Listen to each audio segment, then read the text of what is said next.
Alors voilà un essai de correction de questionnaire sur le site de Roger Mansuy. Je suis allé dans espace vectoriel.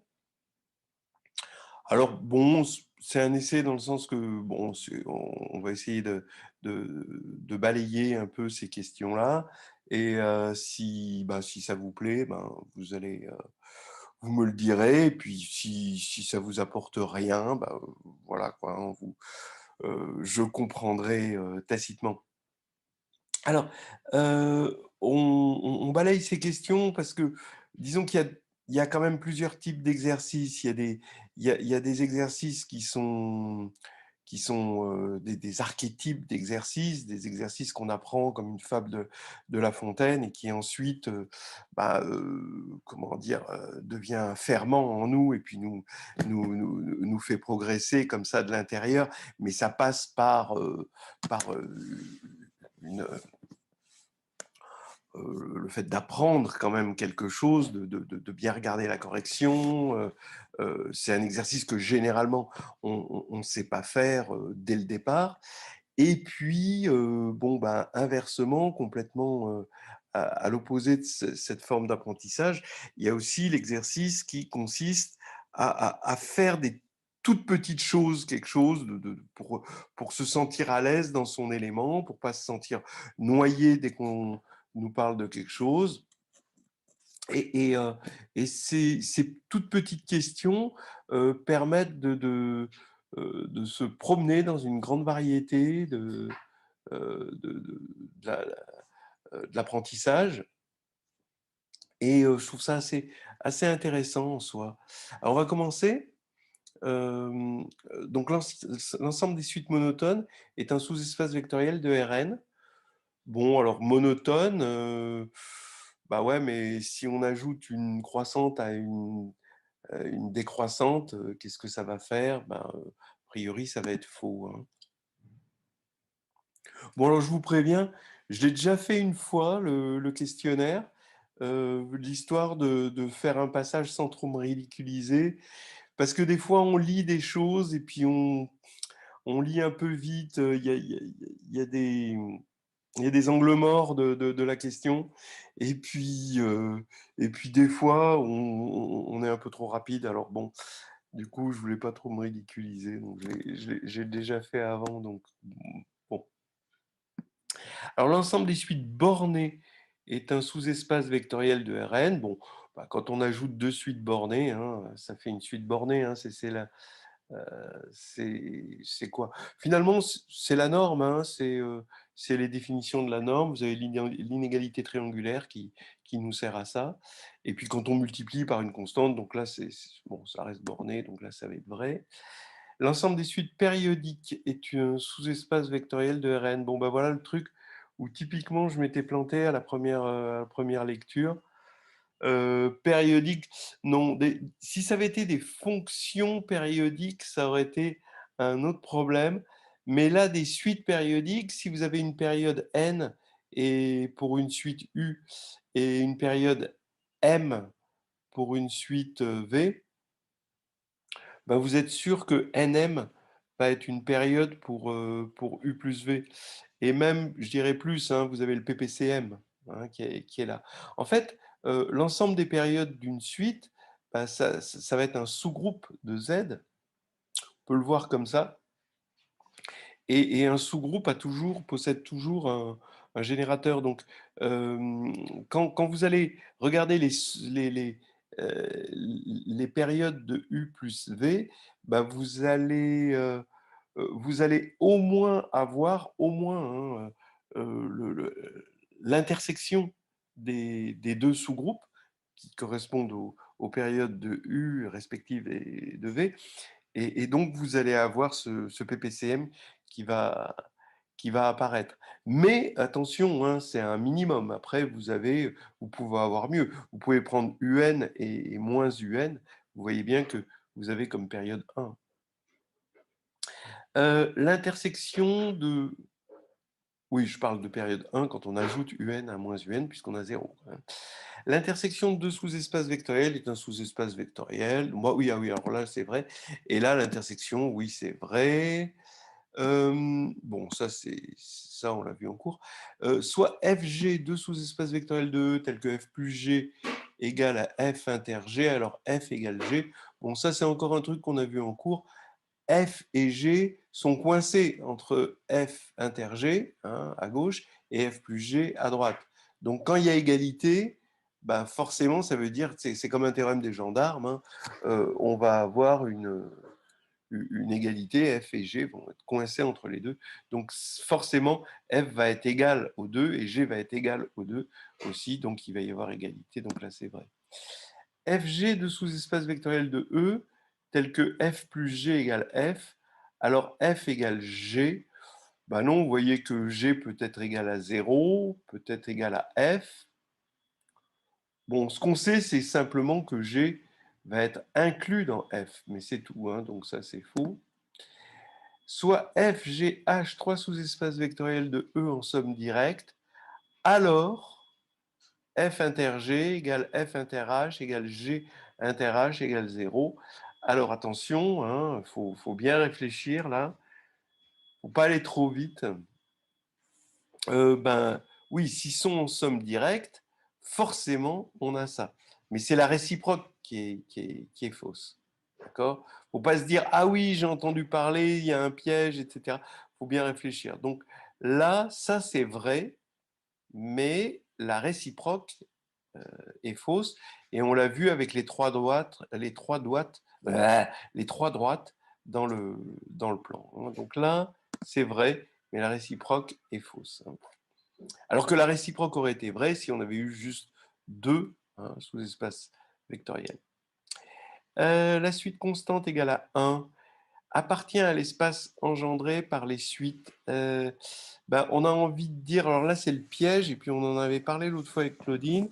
Euh, donc, ben, on a envie de dire oui, hein, que ça appartient à l'espace engendré par ces suites-là, ou ça c'est des suites où il y a des zéros partout, sauf un au rang n. Ben non, cette suite n'appartient pas à l'espace, parce que comme les combinaisons linéaires, l'espace engendré, c'est juste des combinaisons linéaires. Des combinaisons linéaires, c'est des sommes finies. Ça veut dire que toutes les suites de cet espace engendré, hein, ça va être des suites presque partout nulles. Et donc, la suite constante n'est pas presque partout nulle. Donc là, c'est faux. Et ça peut paraître surprenant, effectivement.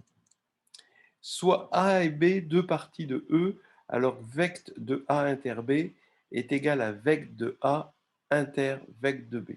Donc le sous-espace engendré par l'intersection, c'est l'intersection des deux sous-espaces. Bah, là, si on y réfléchit un petit peu, bah, c'est non, parce que vous prenez par exemple une droite, donc elle est engendrée, donc A, ça va être la droite engendrée par E1, et B, la droite engendrée par 2 E1. Bon, bah évidemment, E1 et inter 2 E1, ça fait le vecteur nul, donc vec de ça, ça fait l'ensemble vide, donc vec de ça, c'est juste le vecteur nul, le sous-espace nul. Et là, vous avez la droite, et là, vous avez la même droite. Donc l'intersection, c'est la droite. Donc là, c'est faux. Soit A et B, deux parties de E, alors vec de A union B égale vec de A plus vec de B. Ben là, on a envie de dire que c'est vrai, hein, d'accord. Bon, d'abord, vec de A est inclus dans vec de A union B, donc vec de A, ça veut dire que vec de A union B va faire quoi si vec de A est inclus, ben va contenir vec de A union B, contient vec de A, et il contient vec de B. Donc vraiment, il contient vec de A plus vec de B. D'accord? Donc ça, c'est un truc qu'on a vu en cours, hein. C'est une condition nécessaire et suffisante, hein, pour contenir vec de A plus vec de B. Hein, faut bien regarder dans quel sens ça se passe, ces choses. Et puis, bon, bah, l'inclusion inverse est quasiment évidente, hein, aussi, j'ai envie de dire. Quand on est dans vec de A union B, ben, on n'a que des combinaisons linéaires de A et B. Alors on utilise implicitement le fait qu'une combinaison linéaire de combinaisons linéaires est une combinaison linéaire. C'est quelque chose qu'on utilise souvent. Donc là, c'est vrai. Hein. Bon. Soit A alors, est dans E, donc c'est une partie de E, et U, un endomorphisme de E. Alors, U de vec de A est égal à vec de U de A. Bah oui, c'est parce que U commute avec les combinaisons linéaires, hein, et avec ça, on arrive à avoir la double inclusion. Donc là, j'ai envie de dire vrai. Une famille de vecteurs 2 à 2 non collinéaires est libre. Alors ça, c'est typiquement le truc faux. Hein. Alors, qu'est-ce qu'on peut dire 2 à 2 non collinéaires, ben, c'est comme les trois droites, 2 à 2 distinctes, comme ça, trois droites dans le plan. Hein. Ben, donc, vous prenez trois vecteurs directeurs de ces trois droites, ben, c'est 2 à 2 non collinéaires, mais c'est dans le plan, donc ça ne peut pas être libre. Donc là, c'est absolument faux. La famille des fonctions x moins x et valeur absolue de x est libre. Alors bon, bah là, c'est quand même vraiment le piège grossier, parce que c'est x et moins x, forcément, c'est pas libre, puisque là, on a multiplié par moins 1. Donc déjà, ça contient une famille liée, donc forcément, ça ne peut pas être libre. Hein, donc là, c'est faux. La famille des fonctions, ici, est libre. Bon, alors là, j'ai réfléchi, bon, je suis déjà passé dessus. J'ai réfléchi à un moment, bah oui, oui, ça va être libre. Bah, faut le faire en prenant des X. Faut supposer qu'on a une. Là, je sais pas, j'ai envie de prendre un papier, un crayon, et essayer de le faire en prenant des valeurs distinctes. Vous avez lambda, mu et nu, et puis vous faites une combinaison linéaire de ça, et vous prenez des x différents, vous évaluez en des x jusqu'à obtenir un système, bon, 3-3, a priori, vous allez prendre trois valeurs différentes. Alors, quelles sont les valeurs différentes intéressantes? Il faudrait une valeur où x est positive, strictement, une où c'est négatif. Non.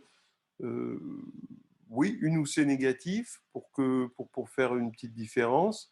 Et puis, peut-être, oui, une où x peut-être est plus grand, strictement plus grand que 1, une où c'est strictement plus petit que 1.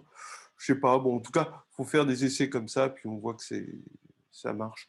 Bon, après, on peut le voir un peu géométriquement, c'est-à-dire regarder ça et voir que lui ne peut pas s'écrire géométriquement hein, en fonction de ça et de ça. Vous ne pouvez pas faire ce décalage.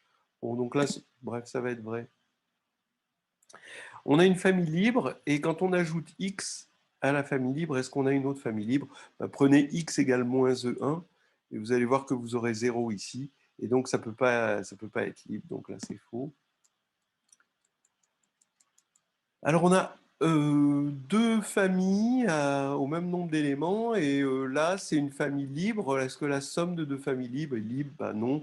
Pareil, vous prenez f1 qui commence par moins E1, comme E1 est non nul, d'accord, moins E1 est non nul aussi, et on peut le compléter en une famille libre, donc il y a un théorème de la base incomplète pour construire ce F, et E1 moins E1, c'est 0, et donc c'est pas une famille libre, donc là, on a faux.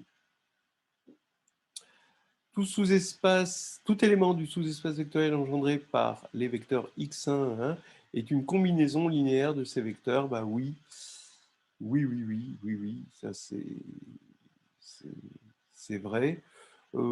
Ça vient encore du fait que une combinaison linéaire de combinaison linéaire est une combinaison linéaire. Les amis de mes amis sont mes amis. Tout élément du sous-espace vectoriel engendré par des vecteurs xi est une combinaison linéaire de deux de ces vecteurs. Évidemment, non. Si vous êtes, si vous êtes en dimension 2, ça va être vrai. Hein. Si vous êtes en dimension 2, c'est le théorème de la base extraite, entre parenthèses. Mais si vous êtes en dimension strictement supérieure à 2, ben, là, ça devient faux. Si G et H sont des supplémentaires de F dans E, alors l'intersection de G et H n'est pas réduite au vecteur nul. Ben, non, vous prenez F, une droite dans le plan, vous prenez deux droites supplémentaires, et deux droites supplémentaires distinctes ben, vont, vont être d'intersection nulle, donc là, c'est faux. Si G et H sont supplémentaires dans E et F a un sous-espace de E, oui, alors G inter F et H inter F sont des supplémentaires dans F. Bon, alors on a encore, hein, toujours pareil, l'intersection n'est pas distributive sur la somme. Voilà, donc ça, il faut bien y penser. Et en fait, on ne va pas avoir la somme. L'intersection ici sera nulle, ça oui. Et donc, s'il y a décomposition, alors la décomposition est unique. Donc ça oui. Mais on n'aura pas la propriété de la somme. C'est-à-dire que ça plus ça, ce ne sera pas égal à f. G inter f plus h inter f ne sera pas égal à f. Donc on voit toujours ça. Vous prenez f une droite dans le plan, g et h justement deux supplémentaires. On voit que c'est toujours le même contre-exemple qui tourne en rond des trois droites, deux Z2 distinctes dans le plan. Donc là c'est faux. X, un vecteur dans un espace vectoriel E différent d'une droite, alors le complémentaire vect X engendre E. Ben oui, oui, parce que on va avoir tout E, sauf éventuellement vect X. Mais comme c'est différent d'une droite, il y a au moins une deuxième dimension. Et sur cette deuxième dimension, on peut prendre une coordonnée. Et on peut prendre deux vecteurs de coordonnées opposés sur cette deuxième dimension. Et donc, vous les voyez, ces deux vecteurs, ils vont être symétriques par rapport à la droite engendrée par x, en quelque sorte.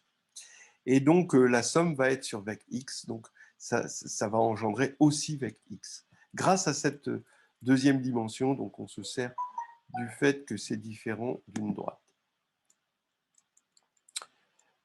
Pour tout x, y, vecteur d'un espace vectoriel E, il existe un endomorphisme U tel que U de x égale Y. Alors là, attention, on a presque envie de dire oui par le théorème de la base incomplète et le théorème fondamental. Mais si on pense au théorème de la base incomplète, justement, il y a un garde-fou, il y a le mot libre, donc non nul, quand il n'y a qu'un seul vecteur. Et effectivement, donc vous prenez x nul, et y non nul, ben on voit bien que c'est impossible. Donc c'est faux. Mais c'est presque vrai dans le sens que si on avait dit ici x non nul, alors ça aurait été vrai, d'après les théorèmes du cours. Parce qu'on aurait pu compléter x en une base. Et on n'a pas besoin de dire y non nul, hein, par contre, mais x oui. À cause de cette liberté, hein, et libre veut dire libre d'envoyer par un morphisme là où on veut. Voilà. Ça, c'est un truc important. Donc là, c'est faux, mais c'était presque vrai. Si U appartient à L de E, alors im de U et ker de U sont supplémentaires. Alors ça, c'est un joli piège parce que la formule Durand nous dit qu'au niveau des dimensions, ça pourrait marcher. Mais c'est qu'au niveau des dimensions que ça marche.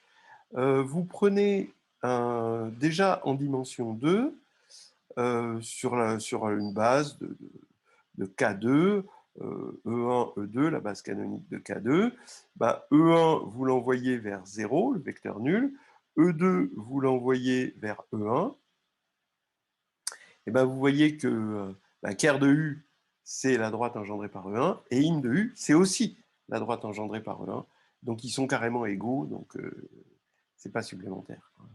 Donc là, c'est archi faux.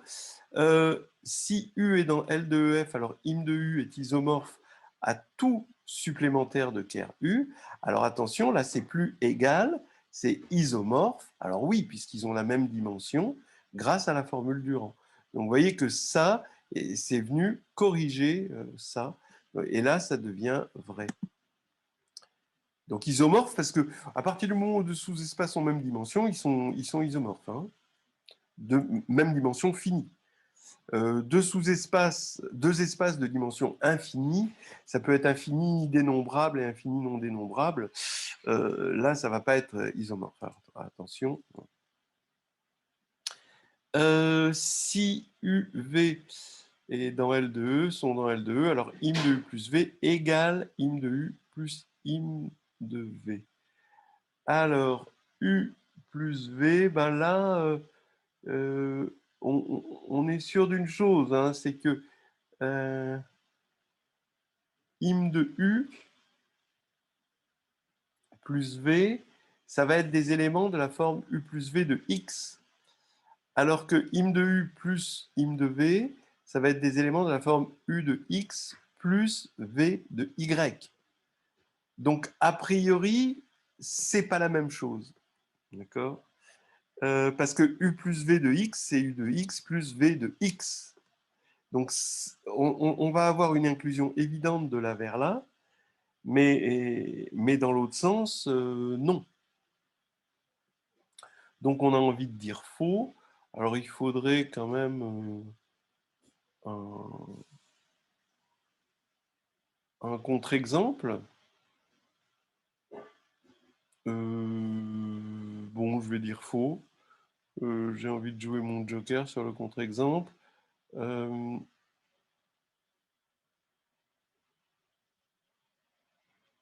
Oui, on va prendre U et V, deux endomorphismes opposés. Donc im de U, c'est nul. Bah, ouais, comme tout à l'heure en fait. Donc là, la somme est nulle. Il est un peu bébête ce contre-exemple. Mais bon, c'est un contre-exemple. V égale moins U, donc on a 0. Et puis là, im de U, on va le prendre non nul. Donc im de U plus im de V, c'est pas nul, puisque ça contient déjà im de U. Voilà, donc faux. On a U dans L de E et GH, deux sous-espaces de E. Alors U de G plus H est égal à U de G plus U de H. Alors là, oui, parce que là, on va avoir des éléments de la forme U de X plus Y. Et donc, parenthèse, X plus Y, hein, d'accord. Et là, on a des éléments de la forme U de X plus U de Y. Donc là, déjà, c'est mieux. Hein. On y croit parce que U est linéaire. Donc là, ça va être vrai. Si UV est dans L2, sont dans L2, alors U rond V égale 0, si et seulement si im de V est inclus dans ker de U. Bah oui, hein, ça veut dire que tout élément de V qui est de la forme V de Y est annulé par U. Donc ouais, ça c'est vrai. Alors, si U rond V égale 0, alors U égale 0 ou V égale 0, alors là, ça voudrait dire que l'espace des matrices est intègre, ou l'espace ici, ça c'est la propriété d'être intègre hein, pour L de E. Alors, c'est pas l'espace, hein, j'ai dit une bêtise en disant l'espace des matrices est intègre. J'aurais dû dire l'anneau ou l'algèbre des matrices est intègre. Ben, oui, ça implique U égale 0, V égale 0. Ben non, hein, vous prenez, vous voyez déjà ici hein, que c'est faux.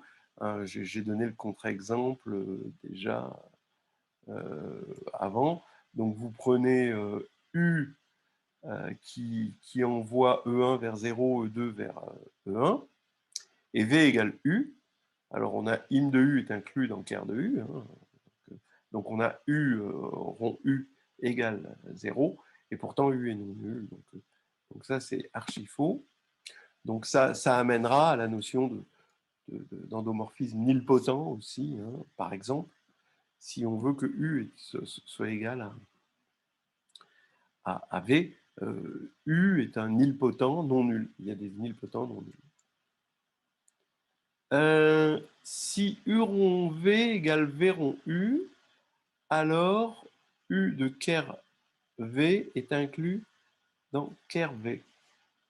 Bon, alors là, j'ai envie d'arrêter là. C'est parce que ça commence à être des choses qu'on verra plus tard. Donc on reviendra un petit peu plus tard. Là, ça y est, on commence à attaquer. Bon, la réponse est oui. En fait, quand deux endomorphismes commutent, chaque sous-espace propre de l'un est stable par l'autre, et le noyau, c'est un sous-espace. Donc ici, c'est vrai. Et GL de E est un sous-espace vectoriel de L de E. Bah, il contient même pas zéro, vous voyez, donc là, c'est faux. Bon, voilà, hein. Donc après, j'ai pas envie de continuer parce que ça va être des choses, on sera plus à l'aise plus tard. Donc on va s'arrêter là.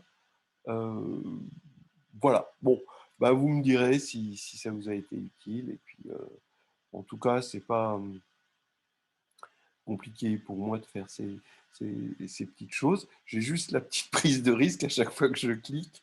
J'ai peur de tomber sur un bip rouge et de me ridiculiser, de perdre le peu d'aura que je pourrais avoir. Mais bon, voilà.